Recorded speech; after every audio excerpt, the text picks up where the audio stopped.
Maryland's Republican Governor Larry Hogan and his Democratic challenger Ben Jealous, former head of the NAACP, squared off for their only scheduled debate on Monday, September 24th. The race can be interpreted as a referendum on the status quo in Maryland on issues like school, health care, the economy, and jobs. Jealous needed a big performance in the debate after a poll last week showed him down by 22 points in the heavily Democratic state where he's faced a multi-million-dollar barrage of attack ads. The same polls did show voters do embrace elements of his platform like a $15 minimum wage, Medicare for all, and increased criminal justice reform. The first question of the debate touched on stagnant wages under Hogan's tenure. Although the economy has rebounded and wage growth remains stagnant in Maryland, many people across the state have not seen their paychecks grow.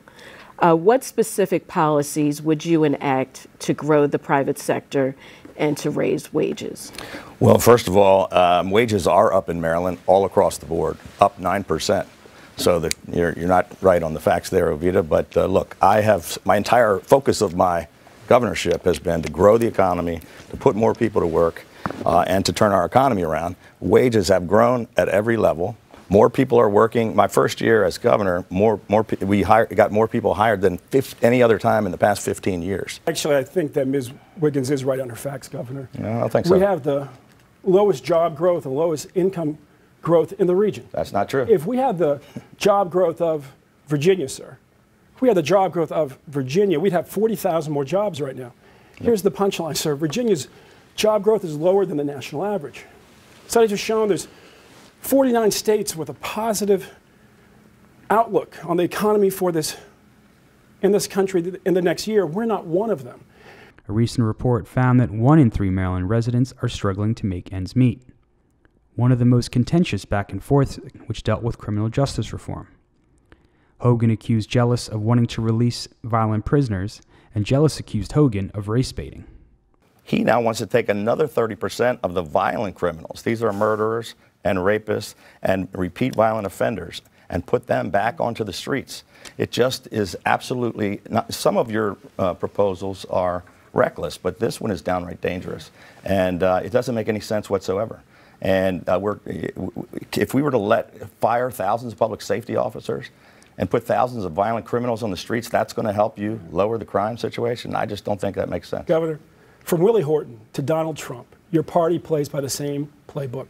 We see it on the hateful ads that you've been running now for months. You try to scare people, sir, because you don't have a plan. And when you don't have a plan... Wait. I just said our plan was recognized as the best in America. Yeah. We've already accomplished it. That was the Democrats' plan that was passed, that you had to sign because there was a supermajority. No, that's not true. We actually introduced it and worked very hard to get everybody on board. As has happened so many times. Referencing ads used by George H.W. Bush against a challenger. This not only opposes the death penalty, he allowed first-degree murderers to have weekend passes from prison.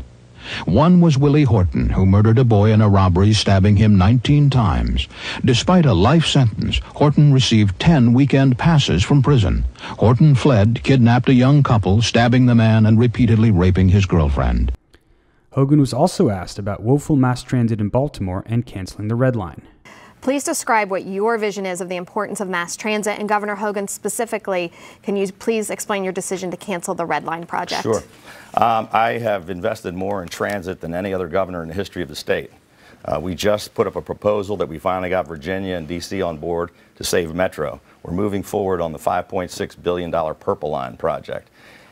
My plan is balanced. We have $15 billion in transportation improvements.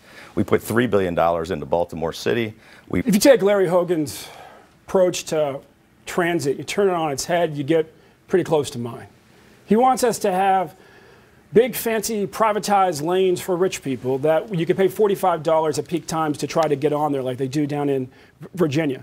What he doesn't want to do is invest more in MARC, invest more in Metro, make it run more often and longer and extend the lines out. And for the Baltimore region, he killed the Red Line. We had $900 million, worked for 10 years of people of the city, people of the region to get that going, and you took it away. Disparity in educational outcomes was a key theme throughout the debate, although neither candidate addressed the greater predictor of test scores, parental income and poverty. And thank you for that question. Over the last 4 years, our schools have fallen in the national rankings. Every year Governor Hogan's been in office, they've fallen from 1st to 6th. And what has he done? He's toured the state with Betsy DeVos and sent millions of dollars to private schools in the form of vouchers while cutting funds for our schools, almost $100 million. And now we're seeing the fruit of that. The majority of children in our state are not proficient in reading or writing or math. The best way to close that achievement gap is to make sure that there's a high quality teacher in every classroom. And that's why I have proposed for us to increase teacher pay 29% over 7 years so we can recruit and retain the best teachers in the country. Well, I believe very strongly that every single child in our state deserves access to a world-class education, regardless of what neighborhood they happen to grow up in. And that's what we've been focused on for 4 years. Why we put $25 billion into K-12 education. No governor in the history of the state has ever invested more. We went over and above the legislatively mandated formulas and put more money in spite of declining school populations because we think we need to reinvest in our kids. I've also proposed a lockbox to make sure that all the casino revenues go directly, $4.4 billion more goes into the schools. If we have record funding, why don't we have record results? If we have record funding, school construction, why were the kids freezing last winter? Why were they broiling this fall? Jealous made an inaccurate claim that Maryland schools have dropped from 1st to 6th over Hogan's tenure. As the Baltimore Sun reports, it would be more accurate to say schools have dropped from 3rd to 6th.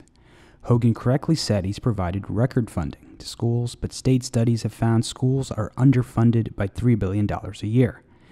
And Hogan yet again tried taking credit for a proposal put forth by Democrats to ensure casino revenues goes to schools. Jealous also tried to link Hogan to controversial Education Secretary Betsy DeVos and her policies, which have devastated Michigan schools. But sir, let us be really, really clear here. Our kids suffer when our leaders don't lead. You keep sending money to private schools in the form of vouchers and touring around with Betsy DeVos, and you don't put a plan on the table. She asked you for a specific plan. Please tell us what your plan is. Okay, great. Well, thanks. There's a number of things I'd like to address in that. Let's talk about Betsy DeVos first.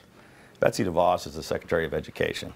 She came out to a school in Montgomery County to read books to kids. I sat there in a first grade class and read books to kids. I've been with the last 3 education secretaries, 2 of them under President Obama, 1 under President Trump. We weren't going to just tell her she can't come into our state to read with kids. In 2015, Hogan did attempt to bring DeVos-style reforms to Maryland. Another question dealt with stagnant economic growth in the Eastern Shore.